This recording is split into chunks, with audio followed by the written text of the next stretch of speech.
Welcome to the Love Doc Podcast. I'm your co-host, Raina Butcher, here with the founder, CEO of the Love Doc Relationship Coaching Services, Dr. Sarah Hensley. Hi. Hi. How are you? I'm a little tired, but love doing the pod, so it's good to be here. Yeah, I'm tired too. I'm feeling really puffy. Yeah. I'm eating too much Halloween candy. I know. It's the sugar. It'll do it every single time, man. Why do I buy it? That's the thing. Why do I buy it? I went out and bought, in preparation for trick-or-treaters, of course. Right. Like that's my goal is always, my intention is always one that is good.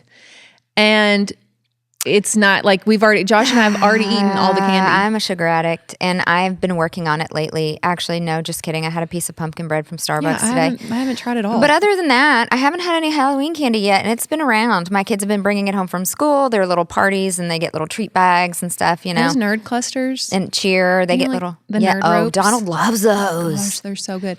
And can you gummy imagine bears. like the red dye and the yellow It's terrible. dye? It's and terrible. So bad for you. Anywho, don't be like us. Be better than us. Yeah, don't be addicted to sugar. So, but today, I don't know if you guys tuned in last week's episode with Sarah's great friend Ashley, but oh my gosh, what a powerful episode. So powerful. And I really hope that even for those who just were curious about faith, that you were able to deep dive that episode, because it might kind of turn you on your head a little bit. Listen, I loved it so much, I listened to it twice. I listened to it twice too, and I've never done that with one of our podcasts. Me neither. I usually do one full listen just to make sure we didn't say something majorly stupid that needed to be edited out, or that I didn't trip over my words too much. Open our mouth and insert our foot. Right. No, but I listened to it twice just because I wanted that deep reminder. Mm-hmm.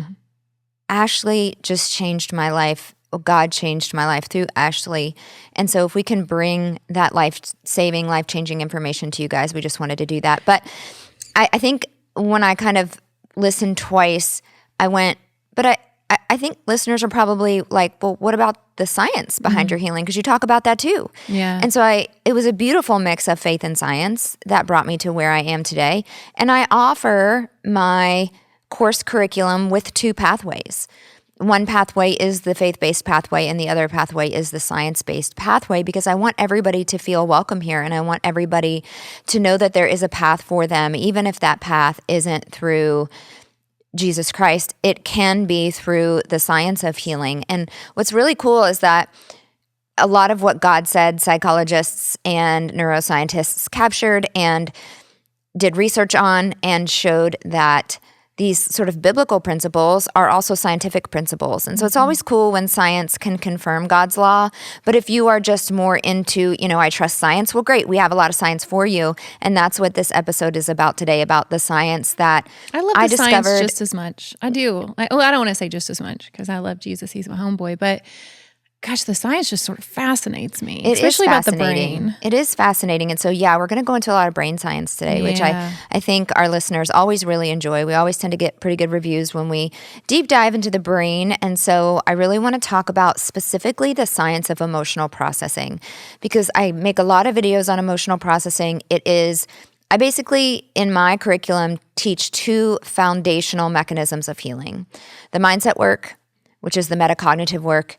And if you listen to last week's episode, there is a lot of sort of biblical and scriptural proof of God asking us to take our thoughts captive, that we should have control of our mind, that our mind can be sort of dominated by the kingdom of God or the kingdom of darkness.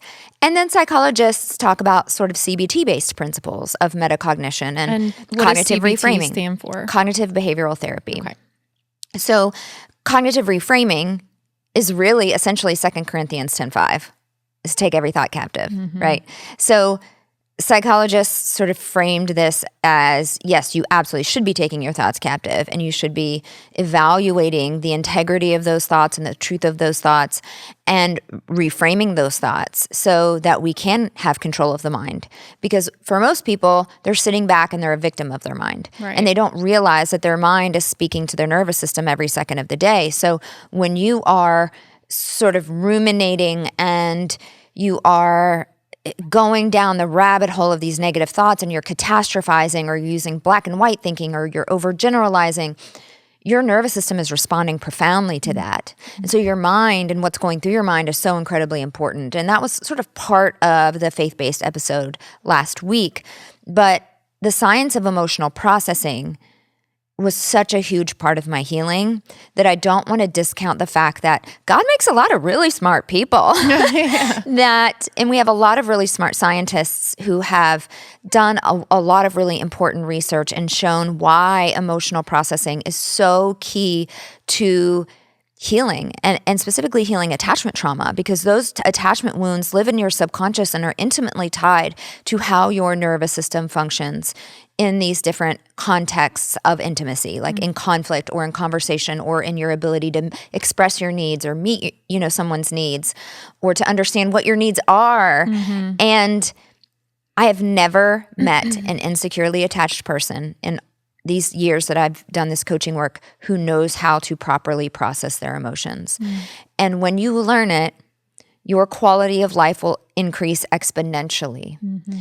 And your relationships will improve, because to be able to sit down with your partner and receive criticism or to be misunderstood is inherently activating to the nervous system. It's inherently dysregulating to receive criticism. So unless you are intimately aware of what it feels like when you're starting to become dysregulated and to have really profound muscle memory around bringing yourself back into regulation or safety in your body, you are not going to master becoming a secure partner. So that is why it is part of my 2 mechanisms of healing. And I really, really differ. And something that I want to talk about that I wasn't planning on talking about today is I've invited Thais Gibson to come onto the podcast. I hope she accepts the invitation. We need to reach out to her again and maybe hopefully get her scheduled. But she is another person who was trained during my era. So, she's a little bit younger than me, but you can tell if you listen to both of us that we were trained in the same era because we talk about a lot of the same science. We talk about metacognition. We talk about somatic experiencing, emotional processing. And there has been a campaign of individuals who have gone to Thais and said, Dr. Hensley's copying your work. And Thais has reached out to me several times, just kind of concerned about this. And after a couple of conversations, it was very clear that that's not at all what has happened here. What has happened here is that, yes, we have developed our own healing pathways, and some of those principles do overlap, like the CBT principles, metacognitive work, like somatic experiencing. But we laughed because you can't heal attachment without those things. Whereas her program is very Jungian based. She has 9 pillars of healing, which she has trademarked the term 9 pillars and integrated attachment theory. That is her trademark. Inherently, what I teach in healing, honestly, is very, very different than her approach. And I'm not in any way dogging her approach or telling people don't go to her. She's brilliant. She is a beautiful voice in this space. I think there is room for all of us. But my framework inherently pared the science down to make your brain a master of 2 very foundational principles. Because in my personal opinion, trying to be a jack of all trades and do 9, 10, 15 things did not benefit me. And I did not go through her program, so I don't want to speak on that. But when she described her program and then when I described my program, it could not have been more different. And people may resonate with her and people may say, okay, well, sort of this longer, more in-depth journey resonates with me more. And that's great. That's beautiful. Go, please listen to her and see if she resonates with you. But if you are somebody that's like, I'm prone to analysis paralysis, I'm very, very stuck in deep attachment trauma, I'm very dysregulated, my relationships are on fire, I have a very I'm busy sinking, brain. I have a very, very busy brain. My program was built for simplicity, for let's not make healing complex. The brain loves mastery and repetition. And so when I set out to build my program, I specifically did not want to make you a jack of all trades. I wanted to make you a master of two. And so in the faith-based episode with Ashley, we did focus on sort of that cognitive reframing, taking control of your mind. And I do use a faith-based perspective to do that, but I also teach a scientific, psychological, sort of CBT principled perspective of how to do that in my courses. So you can kind of go down either pathway. It's your choice. It's your choice. It is always your choice. You can skip over the faith-based modules. You can skip right over them. They're titled. So they're titled. You can see them. And if it's not your jam, stick to the pathway of the psychology. You don't have to go down that faith-based pathway in my course if you decide to take my self-paced coaching program. But today I want to talk about the second mechanism of healing, which is emotional processing, somatic processing. Because without this, you will never regulate your nervous system long-term. You will never become attachment secure. And I know that I just wanted to kind of clear up that public struggle that people were trying to make public because Thais was doing this before I was doing this. I was still a professor in academia before I got into the coaching game. And so she came before me. But there is going to be some inherent overlap conceptually. And you can't trademark science. Right. Like you can't trademark core wounds. You can't trademark somatic processing. You can't trademark Tons metacognition. of people talk about somatic processing. You can't trademark those things, right? And so where I want to be very clear is that scientific principles that are in psychology, in niche psychology, mainstream psychology, those things are not able to be trademarked. Should you use proper citations if you are publishing work that cites those concepts? Absolutely. I mean, that's scientific integrity and scientific ethics. But if she's talking about somatic processing and I'm talking about somatic processing, or she's talking about core attachment wounding and I'm talking about core attachment wounding, that stuff's in the science. That stuff has been around since the 70s forever. And the 80s. And so I wish people would stop trying to create chaos where there should be no comparison, where there should be no comparison. Guys. It's the thief of joy. Her healing approach is dynamically different than mine. And I am happy. I would just absolutely love to have her on the podcast. And I hope if she's listening, we're going to reach out again and try to get her scheduled because it would be a beautiful conversation. It really would. And when I've spoken with her, we've had beautiful conversations where we don't believe in competition. Yeah, you respect each other. I respect her as a coach, as somebody who knows the science, just very well like versed in the science, very well versed. But there's room for all of us. Of course, there is. And different healing approaches are going to resonate differently with people. And so, if you are somebody who is like underwater right now, and you are like, I can't sit with like a really in-depth journey. My program is for you. Yeah. Because I don't want to make healing complex because there are people that are so traumatized and so underwater and their relationship is burning to the ground that they need quick results. Yeah. And I experienced this actually, and I've talked about her before. But there's somebody that I follow that I love. Her social media name is Lauren of Love. And, I bought her program, extensive healing program, 12 weeks long, tons of information and tons of information in the sense of like when you sit down to do a module, you're talking like you have to commit an hour. And, for people who can do that, that's wonderful. That's so wonderful. But it's been difficult for me, and I'm not knocking her system at all. It's a beautiful journey. And I've tried really hard over the past 2 years to get through it, but it's so much information that it becomes difficult, right? Because then I get sidetracked and then I have to go back. And so those really extensive and long programs can be really hard for not just maybe someone who has a busy brain, but someone who's just busy.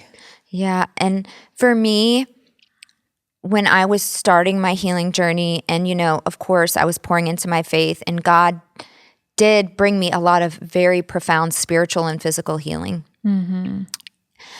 but I did have to do some scientific-based emotional processing work. I did. Yeah. And I think God led me to that. I think God said, look at these beautiful, brilliant people that I made and what they, in the research that they've conducted. I remember you talking about a ton of them. You were like, you've got to listen to this podcast. It was, which one was it about? Alan Gordon's Tell Me About Your Pain. That was really beautiful. Nicole Sachs' work is really beautiful.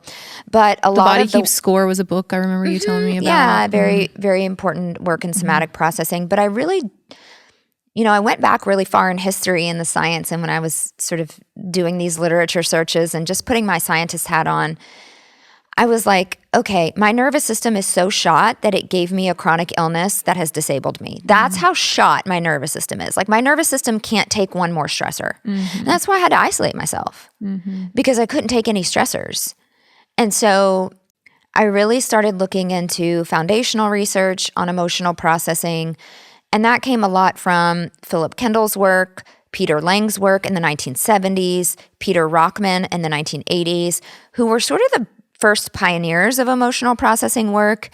And a lot of their foundational work really was a light bulb for me. So I was going back in time to the 80s and even to the 70s and sort of looking at the work of those individuals. Because Alan Gordon's work and Nicole Sachs' work and all that's a very far extension of these pioneers. So I really want to give credit where credit is due and go back to the pioneers in this area and the show OGs. The OGs. They deserve so much credit. Joseph Lideau, Dan Siegel has a really brilliant book that he wrote in I think it was 1999. That has been really cool. I'll have to drop some of these yes. links. We'll drop Dan Siegel's book in the description, in the show notes, because I actually used his book in a course that I taught when I was at Berea College for a few years, and it's fantastic. If you've not read his book, it's fantastic. But it's older, right? It's like 26 years old, I think now. I'm going to ask Chatty when the book was written. Hold on a second. Give me the year. I think it was 1999, but again, I'm just relying on my brain here, guys, and I've slept. Yes, 1999. That was still a really long time ago. It was 1999. That's 26 years. But he actually released a third edition in 2020, so there's a whole brand new edition. But I taught the course using the 1999 edition. It's called The Developing Mind, How Relationships in the Brain Interact to Shape Who You Are, and it's Guilford Press. And this book is where the first window of tolerance concept was introduced. So let me just kind of back up and talk about the science of emotional processing. Yeah. So I dropped the OG names because I really want them to get the credit. Scientists are often people who work really, really hard for very, very little money and very little recognition besides a citation somewhere written down. And that's very unfortunate, because as somebody who's published in the scientific field, who has spent late nights in the laboratory analyzing data, who wanted to pull my hair out with, understanding statistical models in my own research, it is a brutal job. Yeah, I can and imagine. It's a job that takes tremendous ethics to sit with a data set. The changing of just a few numbers could be the difference between getting a multi-million-dollar grant and not. The patience that it takes to collect data. When you lose data, it's heartbreaking. When I say lose data, just meaning like you had a subject, or I guess today we call them participants if we want to be ethically correct. They didn't fill out all the measures, so you have to throw them out. And losing a participant is heartbreaking, because every participant is important, because you have to reach a certain number of participants to be able to do certain statistical analysis. Guys, science is hard. Let's just put it that way. Science is freaking hard. Yeah. And so when all you get at the end of the day is like a little footnote with your name on it, right? A tiny little name drop. We're going to drop the names here. It's hard, right? Because you're working your butt off. And so much of what I teach and what I talk about came from these people in these laboratories, running these studies, analyzing this data, only to be a footnote. Right. And yes, OGs like Dan Siegel, right? He wrote a whole book, and I'm sure he's had a lot of recognition for that. But there's so many other people that have contributed that maybe have less notoriety. I want to give them credit. We want to take a moment and thank the sponsor of this podcast, Cozy Earth. Thank you so much, Cozy Earth. We love you so much. Absolutely. I don't know how they make the most luxurious sheets that are currently available, but they do. They are made from the viscose of bamboo, and you will not find a softer, more comfortable set of sheets than the ones that you can get from Cozy Earth. And I highly recommend their pajamas as well. As we enter into the fall season, we want to also tell you how much we love their Cuddle Bubble Blanket. It is so wonderful to just curl up on the couch with my Cuddle Bubble Blanket and sit by the fire and watch a show. So in your Cozy Earth PJs. In my Cozy Earth PJs, absolutely. Yeah. So we would love it if you would check them out. Raina, tell us about their sheet guarantee. And also where you can find them. So they have a 10-year warranty. So they guarantee no peeling, no moving, none of the other things that usually happen with the sheets that you buy. And they have a 60-day sleep guarantee, so that if you are not completely satisfied after sleeping on them for 60 days, it's 2 months, guys, you can send them back and get a full refund. You can find them at cozyearth.com. And for all of our listeners, you can use promo code LoveDoc and get 20% off. And then don't forget to fill out the post-purchase survey, and they'll send you a free pair of Cozy Earth socks. Beautiful. Thank you, Cozy Earth. Thank you. Yeah. So let's talk about emotional processing. Emotions are energy. Emotions are energy with a message. And when we actually break down the construct of emotion, it really is as simple as it's the feelings in our body plus our thoughts about what is happening, or the story or meaning that we're giving it. So we talk about like a physiological component and an affective component. And that affective component is really that part of the thought piece that's determining, is this good or bad? And what I'm feeling, is this good or bad? And a lot of emotions have the same feeling, but a different affective and cognitive component that changes the interpretation of what that emotion is. So let me give a concrete example of, I think I may have said this before, and if I have, I'm sorry, but this is a very clear example. Worth repeating. Fear and excitement. Both create adrenaline surges. Both make you feel like you have a fast heart rate, like you're a little shaky. You might get butterflies in your stomach. But what is the difference between fear and excitement? It's our appraisal of what is happening. Is this good, exciting, or is this scary, bad? So we can be having the same feeling in the body. My heart is pounding. My hands are shaking. But what is happening here? And a lot of times when we are in the dating phase and we are attaching more to red flags, it's because we are mixing up fear and excitement. Yeah. Somebody is really creating a fear response within us, triggering our attachment wounds, but because it's in the context of attraction, new partner, excitement, it should be exciting. That's what we think it should be. So our appraisal of what's happening is different. Like if you are on a 5th date with someone and they call their ex a bad name, and they tell you how awful their ex is, the first 4 dates have gone so well, you're so excited about this new partner. The appraisal is that this has all been positive. And then there's this one moment and they say this bad things about their ex and your heart starts pounding.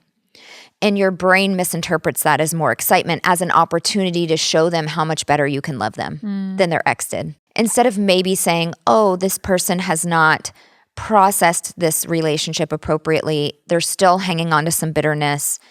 Maybe there's even still some romantic feelings there. Yeah. That is what a secure person would pick up on, and they would recognize the fear in their body. And it would make them want to move away from that person. Right. Whereas an insecurely attached person with wounds around maybe I'm not good enough or worthlessness, going, oh, here's my opportunity to prove myself. Yep.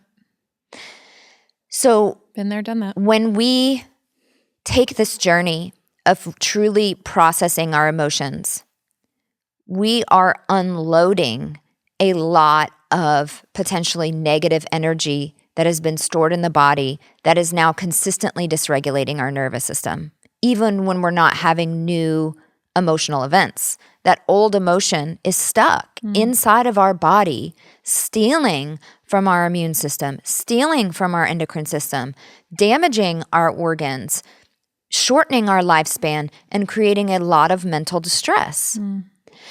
And it prolongs attachment trauma. Yeah.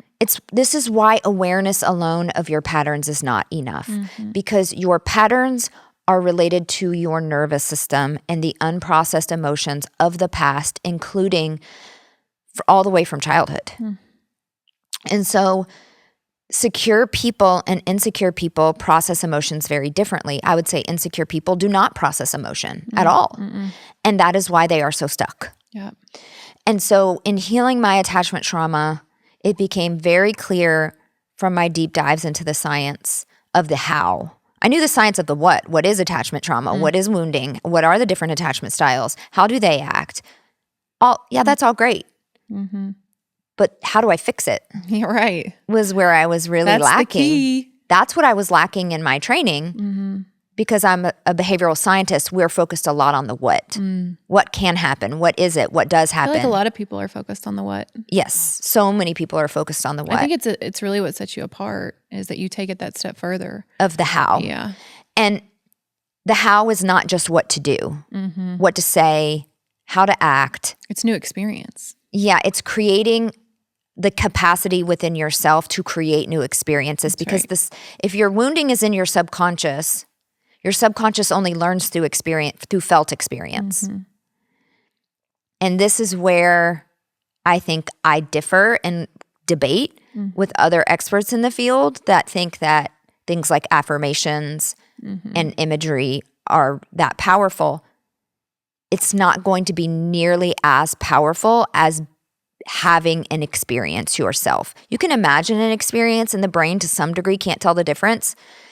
But that small bit that it can is actually pretty profound. Can you give a concrete example on that? Yes. Okay. So I could imagine my husband and I working out a conflict peacefully. I can imagine what his face might look like. I can imagine what his tone might look like. I can imagine feeling safe, telling him how I feel. I can imagine us repairing it and hugging afterward. And yes, will my body respond to that a little bit? Yes, it is. It will release some oxytocin. It will give me a little bit of dopamine. It will give me some serotonin. My estrogen and progesterone might, cycle a little bit differently in that moment. But actually experiencing it, actually hearing his tone, actually feeling his hands in the embrace, actually looking at him and seeing his face in a soft, inviting, expression, my nervous system will respond more profoundly to that felt experience over the imagery. Makes sense. Does that make sense? Yeah, absolutely. And so that is why my program is not focused as much on, look back and picture your inner child. I don't even do any of that. No, I told you before, inner child work helped me none, 0%. I never even I don't care to do it. Yeah. Because doesn't mean that it can't work. It doesn't mean it can't work. Again, for you, might people be out there and be like, I experienced. I've had some profound inner child work. Yeah. But it helped me none. Yeah. And I don't care to go back and look at little Sarah and think about little Sarah. Little Sarah, it's over. I care about Sarah now. Big adult self Sarah. So let me ask you this. For that, for the felt experience example that you just gave, for those couples who can't create the actual experience because they have a partner who doesn't allow it. Yeah. Which is a lot of the time. So that's everybody case. I see. Yeah. And actually, most of the time, the person who's telling you it's their partner, it's them too. So what do you do? So that is where capacity building comes in. That's the core of my curriculum, is we have got to work with your mindset and your nervous system to become someone who can create that experience, to become a couple who can be regulated and feel safe enough to be vulnerable and to go through the proper steps of repair. Because then when you do, that felt experience rewires back to the subconscious that those old wounds aren't true anymore. And no, not everybody is going to betray you, or no, you're not defective, or no, it's not that you're going to be abandoned and that you're not good enough. You actually are loved, and you can create safety and love. And so I teach people how to do that, and I teach couples how to do that. And even when one person in the couplehood can do it, a lot of times it mirrors enough safety and creates fewer triggers for their partner that their partner starts responding in that secure manner. It makes sense. And this is why you call it your no-fail conflict resolution plan. I do. So I teach a no-fail conflict resolution plan that embeds my 2 mechanisms of healing within it, forces you to sort of take a break, do the mindset work, do the emotional processing work, and then response plan according to my guidelines. Then you come back together for co-regulation. So it prevents blame shifting, it prevents shutdowns, it prevents reactivity, it prevents defensiveness, it prevents all of those things if you follow the rules, and embeds the tools that you are practicing to build your capacity within the plan. And so my couples, if they follow the rules, you're going to succeed. And if you don't follow the rules, you have to start all over again. Yeah. And nobody wants to be the rule breaker, right? Everybody wants to show up and be the person that agreed to follow the rules. And so you're going to learn the capacity building tools, but then when you get to what to execute, the what to execute has you practicing the tools as you're in the midst of being able to execute the non-critical communication and the steps of conflict resolution. And when you set a boundary. So you're always building capacity to execute, but you also have sort of what I call scaffolding tools, or tools that are kind of going to give you rules and parameters to use to be successful while you're building the capacity in your mind, in your nervous system, to be able to execute those things routinely, even under the stress of a trigger. Right. Hopefully that makes sense. It makes perfect sense. And so a big part of that second mechanism of healing is somatic processing to emotional completion. So I just kind of want to go through that. Yeah. So some of the OGs, right, basically showed in their research back in the 80s that emotions are processed through the body. They are energy, they have a message, and if the body does not feel them, they get stuck and it dysregulates your nervous system, and a lot of other body processes are affected. Like I said, skews your immune system, disrupts endocrine system output. And so most people, including every insecure attached person I've ever met, either uses what I call a band-aiding strategy, which is not emotional processing, or a dissociative intellectualizing strategy, which is not emotional processing. Right. And so emotions, if you picture them like waves, like a wave in the ocean comes up, it hits a peak, and then it goes back down a curve and then merges back into the ocean. You can see your emotions as the same way. The emotion starts as a generated signal in the body. Certain chemicals turn on. Maybe it's adrenaline, maybe it's cortisol, norepinephrine. You are going to feel the height of that experience in your body, and then your body is going to slowly turn down those chemical processes so that the feeling drops off and goes away. But what ends up happening is that we cut that process short. We cut it off at the knees before it has time for that wave to come up and come back down and merge into the ocean, if you will. And so anxious folks, so that could be the anxious preoccupied or the fearful avoidant, they'll reach for Band-Aids. First Band-Aid is usually almost always partner. Partner, my boyfriend, girlfriend, husband, wife, whatever, come here and regulate or soothe me. I'm having an emotion. It is uncomfortable. I need you here right now. And they ask for what we call co-regulation, which is partner participating in soothing your nervous system.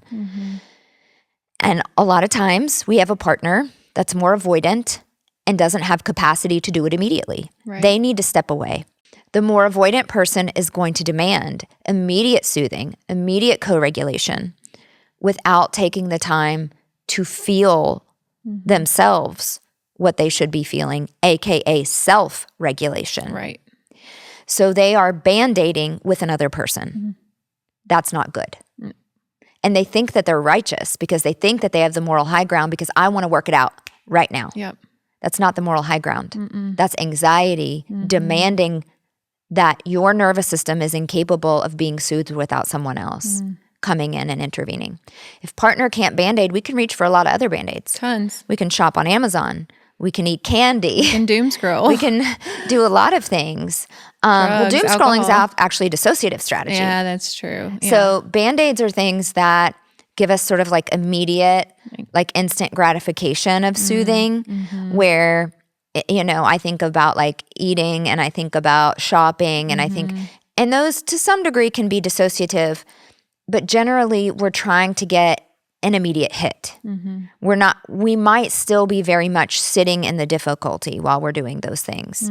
And we're doing those things to try to get the difficulty to go away. Right. So we're like, give me the quick dopamine hit. How can I get, my quick dopamine hit? Yeah. I can reach for this piece of chocolate, right? Or I can Eat my I feelings. can click checkout in my Amazon cart. Right. It takes 2 seconds Yeah. to click checkout.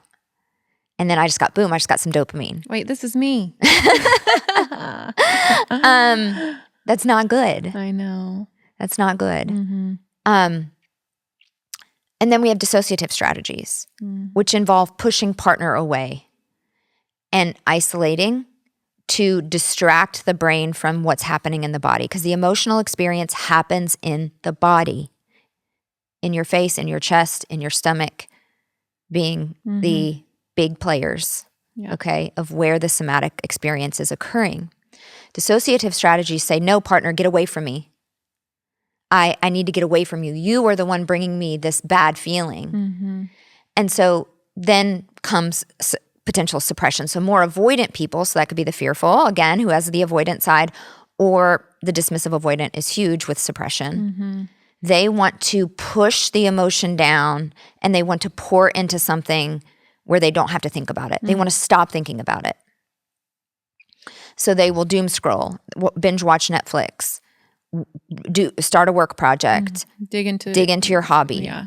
Whatever I can do, it's more of a like slipping into slow numbness versus instant gratification of a Band-Aid, if that makes sense. Yeah, no, it makes perfect sense. So dissociation involves pulling brain and body apart where the brain doesn't know what's happening in the body. The brain is focused on this project or focused on the TikTok or focused on the Netflix show.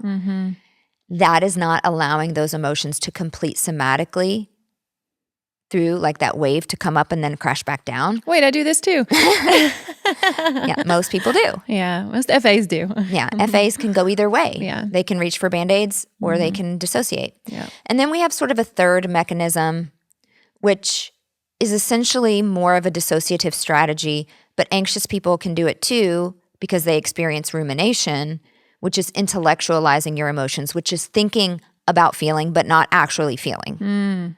Problem solving, what do I do? What's happening? It's sort of trying to search for meaning and trying to problem solve whatever's happening. But that is also not emotional processing. Emotional processing is a fully somatic experience. It is a fully present and mindful experience with what is occurring inside of your body. So there's been a lot of really awesome research into how do we do this effectively. Right. And, like I said, Dan Siegel's work was the first place where we see the concept of window of tolerance really pop up. So window of tolerance is this idea of how long can I sit with the difficult sensation? So how long can I sit with the tightness in my chest and my heart pounding? How long can I sit with this pit in my stomach? How long can I sit with the heat in my face? How long can I sit with the tears flowing out of my eyes? But where other scientists have contributed is it's not just sitting with it. It's noticing it without judgment. And then where I think I've had some good contribution, and this is a surprise, and maybe somebody who's an editor on a journal that is relevant, I am working on a paper right now where I've trademarked my method of emotional processing, and I'm actually taking from the science that's available and piecing together why we need to actually have safety anchors through this process. Because we don't want to, what a lot of people also do is they try to jump into safety. Oh, I'm feeling something. Okay, let me do my breathing right now. Right. Let me make it go away. Again, you're trying to make it go away. You think you're processing, you're doing your breath work, you're going into meditation, you're going to take a walk. But guess what you're doing? You're forcing the wave down.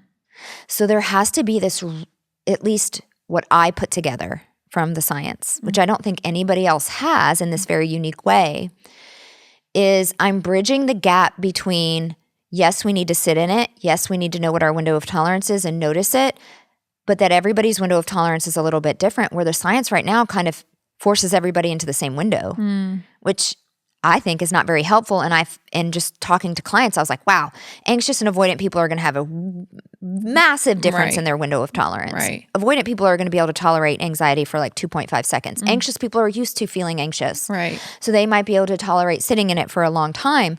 But where I think I can bring something really unique is that, emotional processing says that healing happens when the body and the brain finish the cycle instead of either band-aiding it or suppressing it. And somatic methods like somatic experiencing, EMDR, mindfulness, already use body awareness and safety cues, but each focuses on just one part of the loop, okay? Either, the beginning or the ending where we're breathing into safety. So the beginning where maybe we're noticing, the ending we're bringing breathing in, and we're trying to pull ourselves into safety. And in most of these therapies, the person is observing sensation and even talking about the emotion. We're talking about emotion is not emotional processing. Again, that's why talk therapy fails so much, Right. because there's no somatic experiencing there. But in my method, which I have trademarked named SOLACE, somatic looping for attachment-centered embodiment is what SOLACE stands for. It's a unique mechanism of somatic experiencing where you're actively pairing each bodily sensation that you notice with a safety anchor, like a slow diaphragmatic breath, and verbal labeling of the sensation. And it trains the nervous system to sort of associate the sensation with safety. So this really calls upon a profound principle in psychology called classical conditioning. If you've ever heard of Pavlov's dog, that was the very first sort of accidental study on classical conditioning. And then John B. Watson in the 1940s brought it to mainstream psychology in his work, which was very profound. John Watson was a famous psychologist in the 40s. Classical conditioning is the wiring in the brain of two automatic responses. Emotions are automatic, and we can make returning to safety automatic. It can be conditioned into an automatic response. So we're wiring in, I feel this difficult sensation, like this tightness in my chest, but here, brain, look, I'm still safe. Yep. I'm not rushing it. I'm not rushing it. I'm not trying to change it. I'm not judging it. I'm not trying to move it. I'm not trying to bring it down with my breath. I'm just sending you a small signal that I'm safe. Which Guys, is I'm learning. I'm just now learning about this today too. Like I had no idea she was doing this. I am always full of surprises. Well, this appears in the new course. Oh, okay. So before I just called it neurofeedback because I didn't know what to call it. Right. And in the older course, there's more general description. And where I really wanted to get nuanced with the science in the new course, because I think low standards are a form of disrespect, and I think I kept the older course more basic. And so in the newer course, I go basic, but then I go more nuanced for the people that want the deeper dive. And you were just starting. And I was just starting, and I had to kind of judge what kind of information do people want. And, and as I did more groups, I realized there are a lot of people that want to go deeper. And so in the new course, that's going to be dropping after January 1st. We go deeper. And if you've bought the course already, you'll have access. Yeah, you'll get the new course immediately in your LoveDoc account. So you're grandfathered in. So for those of you that have already bought the course, no worries. You're going to get it free. And then for everybody who is, coming into the program, whether that's the self-paced coaching or they do the hybrid group, which pairs the self-paced coaching with access to me in a small group setting where you can be anonymous if you want to be, but you can also pick my brain. You will get that new course at the first of the year. So essentially, older mechanisms are either sit with it all with no safety pairing, or sit with it and then do this massive drop down where you force the wave to come down. What I'm doing is something different. I'm saying at each step, we send micro signals of safety. So we start that classical conditioning process in the brain of, I'm feeling this tightness in my chest, but here, look, I just gave you a breath brain from my diaphragm, which signals that I'm safe. So the brain actually starts pairing together. I feel this difficult emotion in my body, but I'm still safe with it. The body-brain connection. The body-brain connection. So you can start experiencing these things, and you can start actively processing quicker in real time. Where when I started this, and again, I've made it uniquely mine. I've taken what these other brilliant scientists have done and then using what I know about conditioning principles, which is wholly social psychology. Conditioning is a social psychological principle, okay?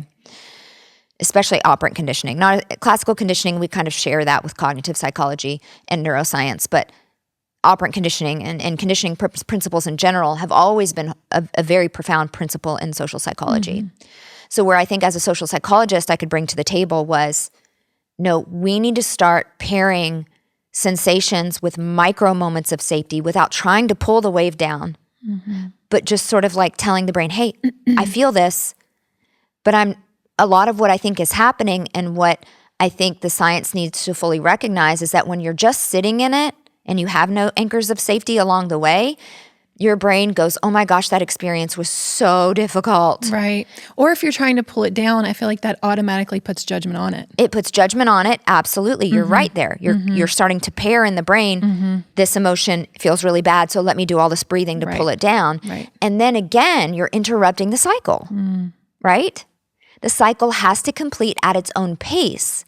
And so instead of just sitting with it and having no safety anchors and then being done with it and the brain going, wow, I may have completed the cycle, but oh my gosh, like I'm exhausted. I'm exhausted and and that's awful and I hate that. And the brain sort of still then, it almost encourages band-aiding or dissociating because it's like, I don't want to have to go through that. Or just recovery. Just the amount of recovery time, right? Yeah. It takes to have that sob session.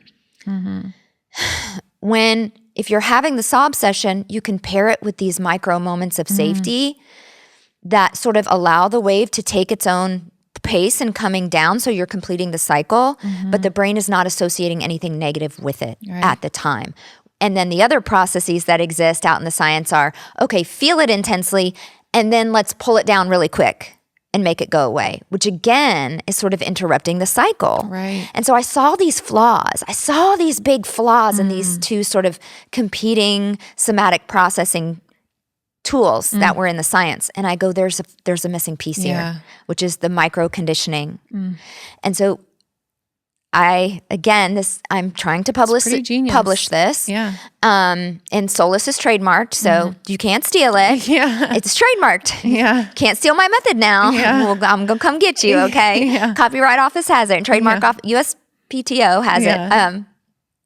So don't be a trademark infringer. Yeah. And this is going to be all outlined in the new course. Yeah. So it's really very beautiful. exciting. It's so beautiful and so brilliant. I'm so excited to publish in the science. I think I have a couple journals in mind that I think are going to be excited to see this research. Yeah. The paper is almost completely written. Yeah. So it's just sort of like proof of concept. And then I'm probably going to collect some pilot data to put in this paper too, which is going to take me just a little bit of time. So the new course is going to be really nuanced in teaching you the Solus method. The clients that have used it have experienced and reported profound results, and we get those emails all the time. Yes, we do. And so I know that I've hit on something big. Yeah. I did what scientists do, and I saw a missing piece. That's what scientists do. They go through all the other scientists, and they go, oh my gosh, there's a missing piece here. Yeah. Let me test it, right? And so I've had case studies. Obviously, my clients are my case studies. And I'm not going to publish any of their case studies because I'm not going to do that. But I do want to do an RCT, a randomized control trial, using Solus compared to what already exists in these other somatic experiencing techniques to see how it, and really, if we look at the data, how does it compare? But the data that I've gotten from my clients has been profound and overwhelmingly positive, and I know it worked for me. My nervous system is good. You're completely different person once again. Yeah. And I use this in real time, like with Donald, if he's like, hey, I need to talk to you about something, of course, I'm going to immediately kind of be like, what, I'm a fearful avoidant. It's a micro cue, right? So then I am so deeply aware of my nervous system that I can feel it start to rise and tighten in my chest. So then that's when Solus tells you to verbally say it, but I might verbally say it because he knows me by now that if I'm saying, oh, my chest feels tight, he's like, there she is regulating, it's fine. But I might say to my head, there's your chest feeling tight. But remember, you are safe, baby girl. Mm-hmm. This is okay. This is not a life or death. This is a conversation with your husband. Mm-hmm. So there's some metacognitive piece, Mm-hmm. my thought world. And there was a very, very mini micro moment of the solace. Mm. And when put together, it equals very quick regulation, very quick return to ventral And vagal less safety. recovery. Less recovery, and prepares me to be in that state. Because when you are in ventral vagal safety of your nervous system, your mind your prefrontal cortex starts firing. You transfer from your limbic system to your prefrontal cortex. And you open up your ability to be curious and compassionate and open, which is huge. So you can handle some criticism. You can handle being misunderstood for a little bit. Yeah. You become empathetic. It's where your empathy lives. Yeah. You cannot be empathetic when you are in a dysregulated state of fight, flight, freeze, or fawn. And that's where most people are who have attachment trauma. They're living there, and especially there at a very heightened state when they're with their partner and it's going poorly. Yeah, and this is a daily practice. So This is a daily practice. It's not just in the moments where you're actually triggered. No, this is a daily practice. And that's another thing that differs from scientists are like, practice this when you're stressed. I'm like, no, practice this every day. Yeah. Yeah. Because you have to offload. I think traffic is a great opportunity to do so, guys. Traffic, yes, will trigger you. Yes, it will. And if you live in where we live, the traffic is awful. It gets worse and worse every day. It's so bad. Our city was not designed to handle the growth that it experienced, and we feel it every single day when we are traveling in our city. So, yeah, it's traffic can be extremely dysregulating. Yeah, and it's a good opportunity to test it. Using this at the end of the day, you're going to sleep better, and you are going to be able to off-gas any of that emotional energy that you accumulated throughout the day that hasn't completed its cycle. Yeah. Completing the cycle is when your brain integrates the message of the emotion into the psyche, into your worldview, so that it can let it go. Yeah. It's beautiful. It doesn't get stuck in the emotional filing cabinet, just stealing from your immune system and just yanking your nervous system around and wearing out your vagus nerve and putting you into adrenal fatigue and it's crazy, giving you migraines. All the questions I had, I didn't even have to ask them. You just covered them all. I just went on a rant. It was great. It was very, very interesting. I feel like I could sit here all day and listen to this. This stuff absolutely fascinates me. And we hope it fascinates you guys, because I feel like most of the good feedback that we've gotten is when we do episodes like this, where you really dig into the science and really dig into the niche science and the nuanced science. So the paper is almost written. I just have to write the concluding section. And so try to beat me to the publisher, dare ya? Yeah. No, I will come after you with my trademark. So I told you about it, but I pray that you're honest people and you're not going to run with it and try to make money off of that, because a lot of people are dishonest and they try to do that. That's true. But again, we're going to give everyone the benefit of the somatic experiencing isn't a trademarkable concept, right? Sure. It's just the solace technique, the very nuance of the technique is trademarkable. And, and what solace does, the name and I love the name too. Yeah, somatic looping for attachment-centered embodiment. And I did not go through the whole solace experience. I can't right now, guys. Right. I can't. Yeah. It would take too long. But that's what your program is for. And of course, like we just mentioned, all of this is going to be in the new course that we are dropping after January 1st. If you've already bought it, you will automatically get it. And even if you buy it now, you'll still get the new one come January 1st. Right. So right now the old course is still on the website. Right. The old course gives you the bare bones structure of what I talked about today and the basic exercise. The benefit of doing the group is I can really help you find your window of tolerance. I can look you in the eye and I can tell you essentially, I can look at you, I can look at my clients and see their dysregulation. That's right. I can see it. I can see it in the way that they move, in the tone of their voice, and how much their voice is shaking. And I can tell somebody with flat affect who is very frozen, like a flat affect dismissive avoidant who's very monotone and speaking very slowly and is very logical. And I can see a chaotic FA in fight or flight. So my partner was saying this, but what I just felt like I don't know how to say this, but they are just, I can see it. Immediately. You're in sympathetic activity. You're in dorsal vagal shutdown. Right. Over here, Mr. Dismissive Avoidant, you are in dorsal vagal shutdown. You are frozen. Your affect is flat. Your tone is monotone.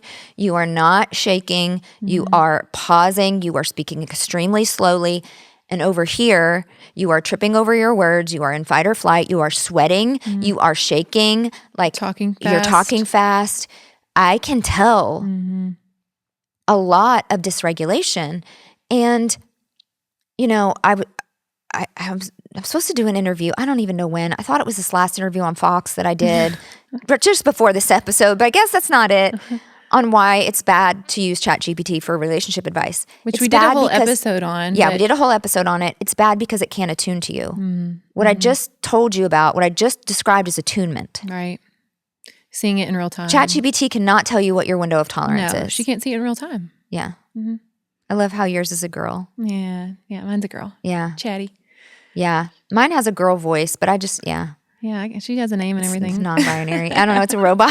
Yeah. Yeah, that's funny. Wow. Yeah. But anyways, I think we should wrap up. Yeah, I think that's a great place to wrap up because I just want to reiterate that, you guys, what Dr. Hensley went over today is what she teaches.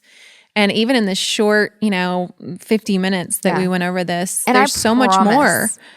If you need me to break it down like you're a fourth grader, I take no offense to that and I will do it. Yeah. So, and I try to do that in the course and then go deeper and more complex for those people that want it. So whether or not you're like, just give me the cliff notes or you want the deep dive, I've got it both for you. Well, and I think that's why the hybrid group is a great option is because if when you're going through the self-paced course, it is a little over your head, you can come into the calls and really ask those questions that allow you to break it down on a more elementary level for whoever might need that. So, of course, go check out Dr. Hensley's, all of her programs at thelovedoc.com. You can find her on any of the social media handles at Dr. Sarah Hensley. Guys, we love you guys so much. Thank you for tuning in. As always, we say it all the time, but this is our absolute favorite thing to do. So please continue to write us, leave a review, give us feedback. We adore each and every one of you, and we just can't wait to see where this podcast goes. And until next time, peace, love, and perspective.